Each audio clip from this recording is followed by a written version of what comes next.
Jim Schrader served as a Marine and drove a tanker during his time overseas. I went in 1951, and I was in Korea in 52 and part of 53. Then I got out of the service in 54. Although he only spent a short time in Korea, each day was unforgettable for Schrader. Always thankful I was in the Marines, because I had the best training, but I still thank God for bringing me home to my family.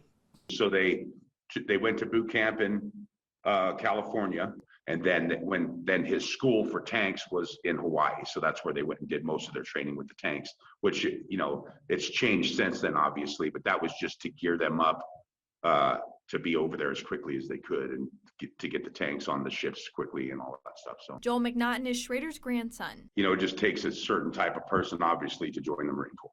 So, and he's definitely one of those, I would say a poster Marine type, tall, strong, brave, all the stuff. McNaughton followed in his grandfather's footsteps, joining the Marines when he was only 17 years old. Some people just naturally gravitate toward the Marine Corps, obviously. So, and that was his, he joined because he knew that it was something that he had to do in his heart, and that's the way most of us feel that way. He and his grandfather share a special bond, both understanding the strength it takes to go to combat for our country. A lot of things similar because I was also in an armored unit. So, I feel like our experiences were really close, and that's pretty special to me. So, out of respect for him, I'm not going to retell any of his stories, but, he was affected by things that happened to him, as well as things that he was ordered to do. McNaughton says a lot of his grandfather's memories of the war have been suppressed over the years, as mental health was not a topic of conversation when he returned home from the war.